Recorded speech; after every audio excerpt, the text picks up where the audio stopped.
Olá pessoal, tudo bem? Eu sou a Júlia, sejam bem-vindos a mais um vídeo aqui do meu canal. Hoje eu vim conversar com vocês sobre um assunto polêmico, que é ressaca literária. Você já ouviu falar nesse termo?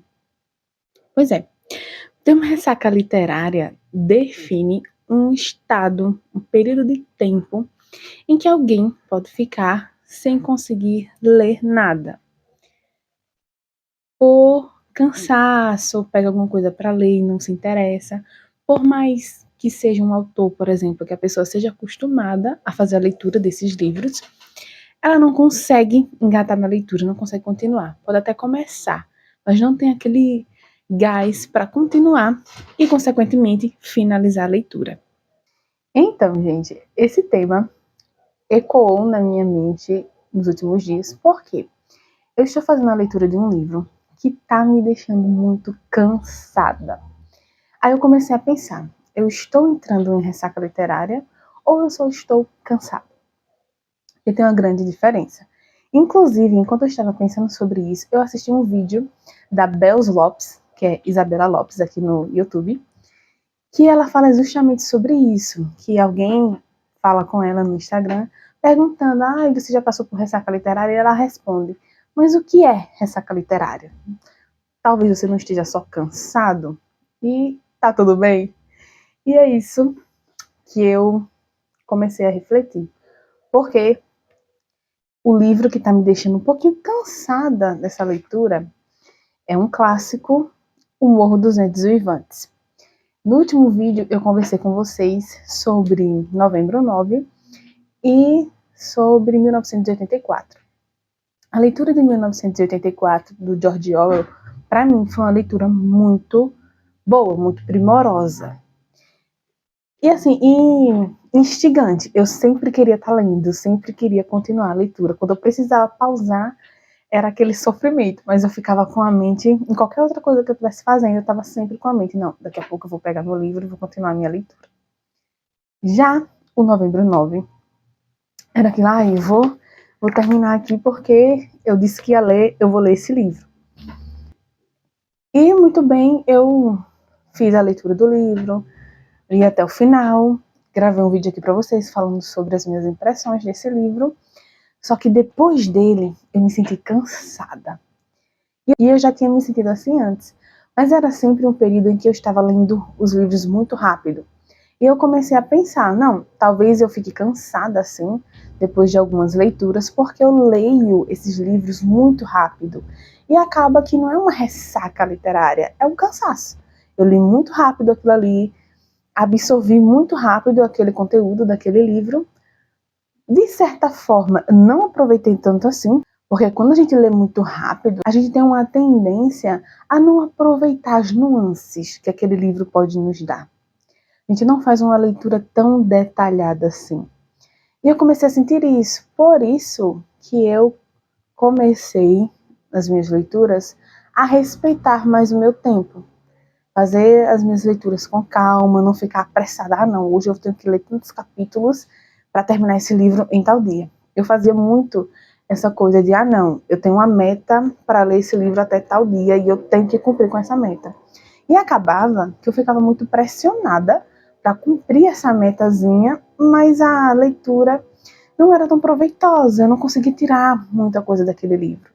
Quando eu parei com isso e comecei a me concentrar apenas na experiência de leitura, eu comecei a aproveitar muito mais e comecei a ver diferença na minha interpretação de alguns livros. Eu conseguia refletir sobre aquele assunto e pegá-lo e aplicar na minha vida, ou ver uma forma que ele se aplicaria e que eu não gostaria que ele fosse aplicado. Então, esse ano, 2025, eu comecei... Não, na verdade eu não comecei, eu dei continuidade a essa estratégia de leitura. Só que aí chegamos no Morro dos Ventos Uivantes. É um clássico, acredito que todo mundo sabe do que se trata, mas eu vou trazer aqui uma pequena sinopse para vocês. Eu vou ler aqui para vocês o que está na orelha do livro, tá? Diz assim: Morro dos Ventos Uivantes retrata uma história trágica de amor e obsessão, em que os personagens principais são a obstinada e geniosa Catherine e seu irmão adotivo Heathcliff, grosseiro e humilhado e rejeitado. Ele guarda apenas rancor no seu coração, mas tem com Catherine um relacionamento marcado por amor e ao mesmo tempo ódio. Essa ligação perdura mesmo com o casamento de Catherine com Edgar Linton. Então, gente, a história do Morro dos Ventos Uivantes é uma grande fofoca, né? Ela inicia assim como uma grande fofoca, porque nós temos esse lugar chamado o Morro dos Ventos Uivantes, e nós temos o senhor Luke Wood, acho que é assim que se pronuncia o nome dele, que ele é um inquilino novo dessa casa, que é numa granja. E a alguns quilômetros dali a gente tem essa casa chamada o Morro dos Ventos Uivantes, porque ela é no morro, e por causa ali dos ventos que atingem, né, aquele morro, tem um atrito ali naquelas coisas e solta um som. Aí ficou com o nome de o Morro dos Ventos Uivantes. E esse homem, quando ele chega, ele vai falar com o proprietário, que é o Heathcliff. A gente começa... Aqui na sinopse a gente tem que é uma história de romance entre o Heathcliff e a Catherine, mas a gente inicia a história com o Heathcliff já idoso, né? Sendo proprietário dessas duas mansões e alugando essa mansão para esse rapaz que chega. E de primeira, ele se demonstra assim ser uma pessoa não muito agradável de se conviver. Ele é grosseiro, não trata com hospitalidade, né?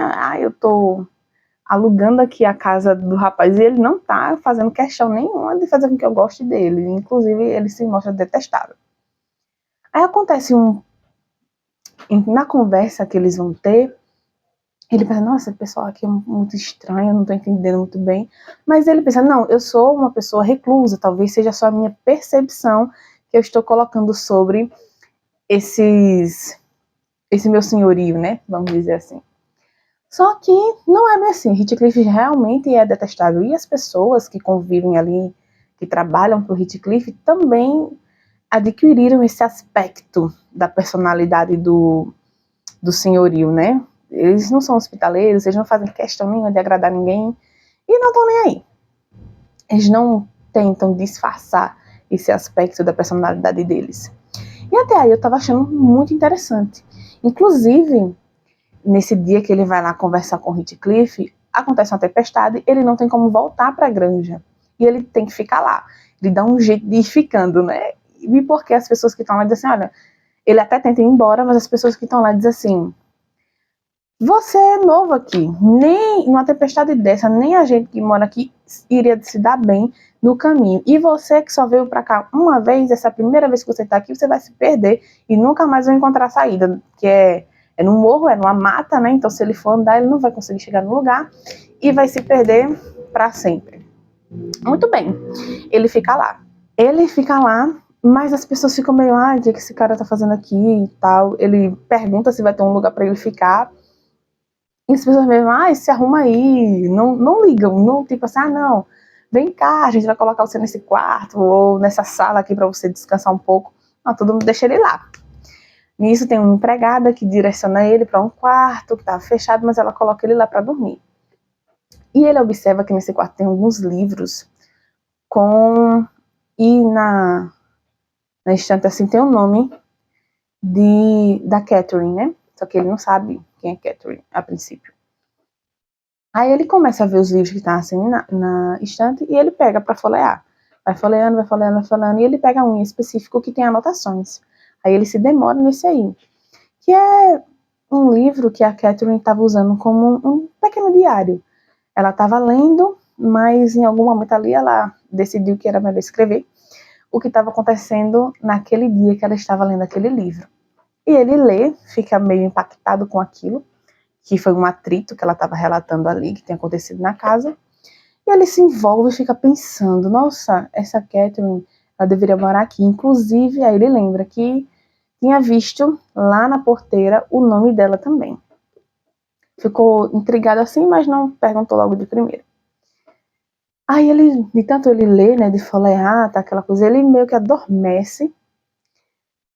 Ele sente que tá adormecido, mas meio acordado. Sabe aquele estado em que a gente fica antes de pegar pesado no sono?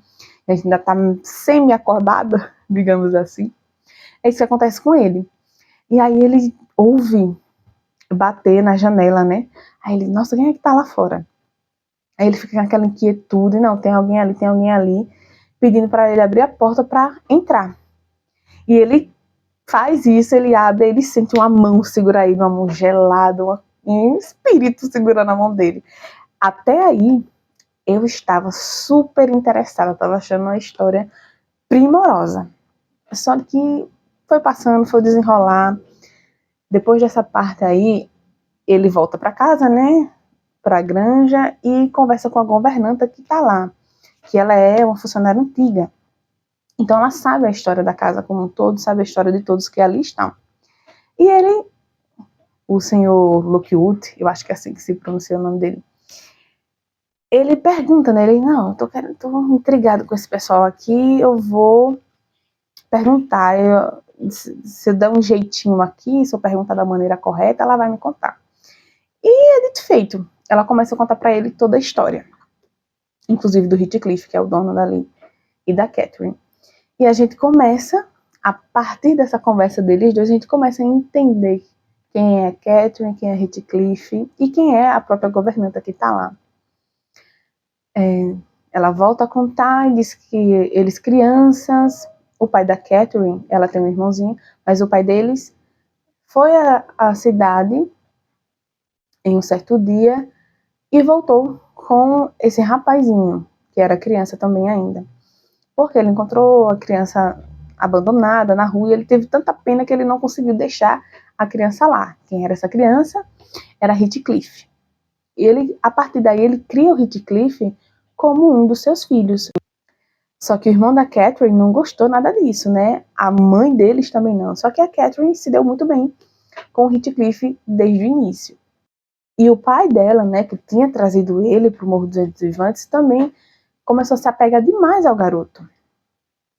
E a gente vai conhecendo essa história, como é que eles se conheceram, como é a relação dele, e vai percebendo que eles passam, à medida que vão crescendo, convivendo juntos, eles vão se aliando mais ainda, que cria-se um amor, uma amizade ali entre eles. Inicialmente de amigos, mas a gente vê que à medida que eles vão crescendo, eles vão se apaixonando. Só que em meio a esse desenrolar, esse nascimento dessa amizade, desse amor, há também o ódio que o irmão da Catherine sente pelo Heathcliff, que é nítido, é escrachado. Várias e várias vezes é retratado aqui pra gente que o Heathcliff tem que recorrer ao patriarca da família, né, para dizer, olha, estão mexendo comigo. E o pai, né, da Catherine, ele ficou assim, com aquele sentimento de muita responsabilidade pelo Heathcliff. Ele se compadeceu tanto que ele tá amando o Heathcliff como se fosse realmente filho dele. Ele não faz exceção. Ele não trata ele diferente. Ele trata, inclusive em alguns momentos parece que ele tá gostando, que ele gosta mais do Heathcliff do que do próprio filho. Mas não é bem assim.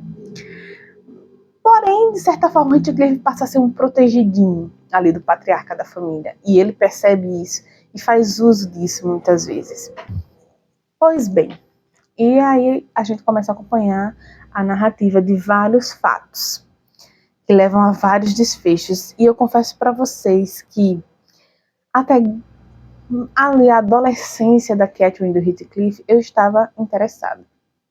Depois que acontece um atrito assim bem pesado, que o Heathcliff vai embora da propriedade, vai embora daqueles arredores, meio que desaparece mesmo, a partir daí eu já comecei a achar chato. Por quê? Meio que fica o tempo todo essa relação de a gente queria estar junto, mas a Catherine tem aquela consciência que ele não é uma pessoa nobre, ele não tem, né, nem só as condições financeiras, porque ele não é filho de verdade do pai dela, e nem filho de alguém nobre, e nem a postura assim, não, ele tá convivendo aqui com a gente, e ele aprendeu a ser uma pessoa assim, caráter, comedida, um homem exemplar. Ele não é, e não se esforça para ser. Então ela tem consciência de que para ela ter uma vida boa, depois de casada, né, não dá para casar com ele. E ele escuta ela conversando com isso, por isso que ele vai embora. Ele se chateia muito. Aí ela acaba casando com o Edgar Linton, que é vizinhos ali. Só que, gente, acontece tanto encontros e desencontros, tantas brigas, tanta coisa que eu confesso que eu tô saturada. Já deu! Chega um determinado momento que pra mim, tá? Já tô falando da minha experiência de leitura, que eu já tô tipo, acaba, pelo amor de Deus, eu já entendi que é muito ódio, eles se amam, mas eles se odeiam ao mesmo tempo, porque um machucou o outro. E não acaba, e o livro simplesmente não acaba. Eu tô no capítulo 22, página 243, e não acaba. Ainda falta muita coisa pra acontecer, e eu não sei mais o que aconteceu, porque nesse momento aqui da história, eu vou contar uma coisa importante aqui, mas não é spoiler, né, gente? O livro foi escrito há não sei quantos anos atrás. Já tem filme, já tem tudo por aí. Então não é spoiler pra ninguém. Que a Catherine morre. E fica só o Heathcliff aqui.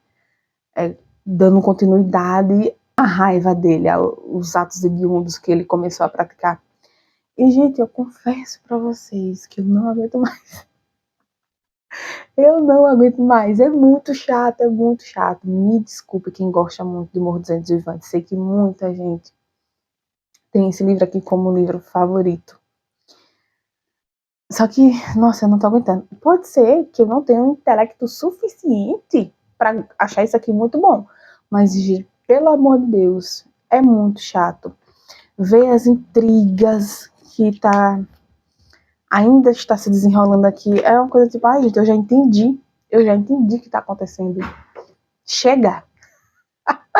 Eu tô lendo, quando eu pego pra ler, é aquela sensação assim, ai, chega, tá bom, já entendi. Deu. E foi aí que eu comecei a pensar, será que eu não estou enfrentando um período de ressaca literária? Ou aí também vi aquele vídeo, né, da Isabela Lopes e pensei, talvez seja só cansaço. Aí eu parei para observar a minha rotina. Eu comecei a ler esse livro aqui num momento ali pré-provas, né, da escola onde eu trabalho. Então eu tava naquela coisa de, fazer revisão com os alunos, preparar as provas, tal. Eu disse, pode ser isso. Cansaço intelectual, por isso que eu não tô conseguindo aproveitar isso aqui. Só que aí, gente, as provas passaram. Eu ainda tô no processo de correção, mas já tá mais tranquilo, sabe? Mas ainda assim, tô achando um porre. Tô gravando esse vídeo na segunda-feira, dia 21 de abril, feriado de Tiradentes. Eu, durante esse feriado inteiro, que começou na quinta-feira, né?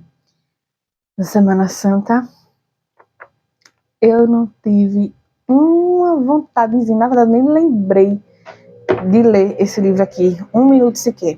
Me envolvi com outras coisas para fazer, fui para eventos da igreja, então deixei o livro quietinho, não fiquei com aquela coisa, não, tenho que ler, tenho que terminar aquele livro. Fiquei, deixa quieto. Quando a minha rotina voltar, eu volto a ler esse livro. E por isso eu resolvi vir aqui conversar com vocês. Vocês já se sentiram assim? E que vocês me dizem, eu tô passando por uma ressaca literária ou é só cansaço? Ou por eu estar cansada, eu estou em uma ressaca literária? Vou continuar, não quero abandonar, porque eu tô com uma meta para esse ano que é não abandonar livro nenhum. Demore o que demorar, mas eu tenho que terminar. E é isso que eu tô fazendo.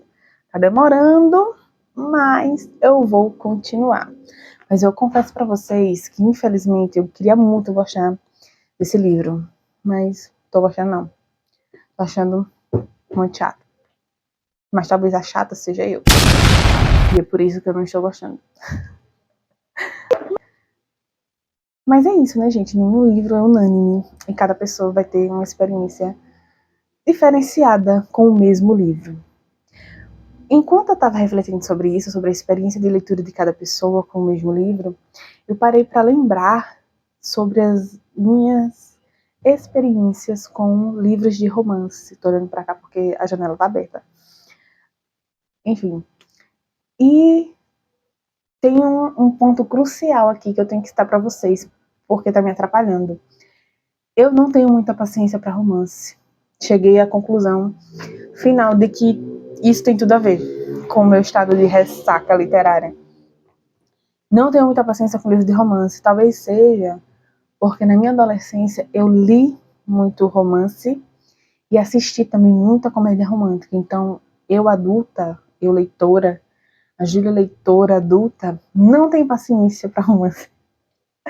Se for um livro de fantasia, se for um livro de investigação, mil maravilhas, mas incluiu demais o romance, a melosidade, um negócio assim, eu gosto dele, ele não gosta de mim, ou ele gosta de mim, mas a gente não pode ficar junto, já perco total interesse. Então, talvez seja isso. Não é porque o livro é ruim, não é porque o livro é chato, não é porque eu estou em ressaca literária, não é por causa de nada. Eu só não gosto de romance. Pode ser isso também. Ou a somatória dessas coisas que está prejudicando a minha experiência de leitura do Morro dos Ventos Vivantes, da Emily Brontë. Mas, enfim, eu só queria vir aqui conversar com vocês, externar o que está acontecendo do lado de cá e perguntar para vocês, já aconteceu isso com vocês? Como estão a leitura de vocês nesse período aqui de finalzinho da quaresma, né? Semana Santa, do feriadão, vocês leram bastante, não leram nada? Terminaram um livro, iniciaram outro? Como é que está? Como é que está esse período? Na verdade, esse mês, né? Que eu acho que eu postei o último vídeo mês passado ainda. Como foi a leitura de vocês nesse mês de abril? Conta aqui pra mim. E a gente se vê no próximo vídeo desse canal. Tchau!